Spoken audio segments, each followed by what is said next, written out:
വളരെ സൗകര്യം ചെയ്തുകൊണ്ട് എല്ലാ പഴുതുകളും അടച്ച് ഹജ്ജല്ലാത്തവരെ ഒക്കെ മാറ്റി നിർത്തപ്പെട്ട് കടകളിൽ നിന്ന് പോലും ചെക്ക് ചെയ്ത് അടുത്ത് ജീവനക്കാരെ വരെ വെട്ടിക്കുറപ്പിച്ച് എങ്ങനെ ഹാജിമാരെ സഹായിക്കാൻ കഴിയും എന്നുള്ള കാർക്കശ്യ നിലപാടുള്ള ഒരു ഹജ്ജ് കർമ്മമാണ് ഇപ്പോൾ നടന്നു കഴിഞ്ഞത്.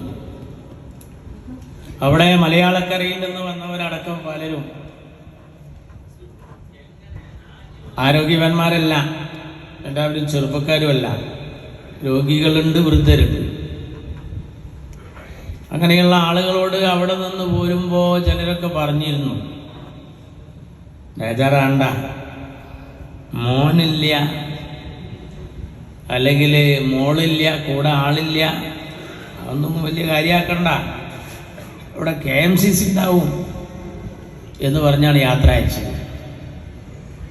ഞാനൊരു ക്ലാസ്സിലൊക്കെ പോകുമ്പോൾ പ്രത്യേകമായി കേട്ടിരുന്നു.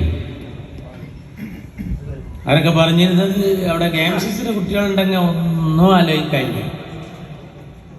കഴിഞ്ഞ തവണ വിത്തൗട്ട് മഹ്റമിൽ വന്ന എൻ്റെ ഒരു ശിഷ്യ കാലടി സ്വദേശിയാണ്. അവർ പറഞ്ഞതെന്താണെന്നറിയാം, KMCC-ക്കാരൻ പ്രത്യേകിച്ച് എന്നോട് പറഞ്ഞു, നിങ്ങളൊക്കെ പോവുകയാണെങ്കിൽ ഒരു ബേജാറും വേണ്ട, ആ വാർത്ത കേട്ടും ആ ആശ്വാസത്തിലാണ് ഇവിടെ വന്ന് ഇറങ്ങാൻ നമുക്ക് ഭാഗ്യമുണ്ടായത്. എയർപോർട്ടിൽ സ്വീകരിച്ചിരുന്നു. അതൊക്കെ കഴിഞ്ഞപ്പോൾ 1-2 ദിവസം അവരുടെ പ്രസന്റ് സാന്നിധ്യം കാണാതായപ്പോൾ പലരും വലിയ ബേജാറിലായിരുന്നു.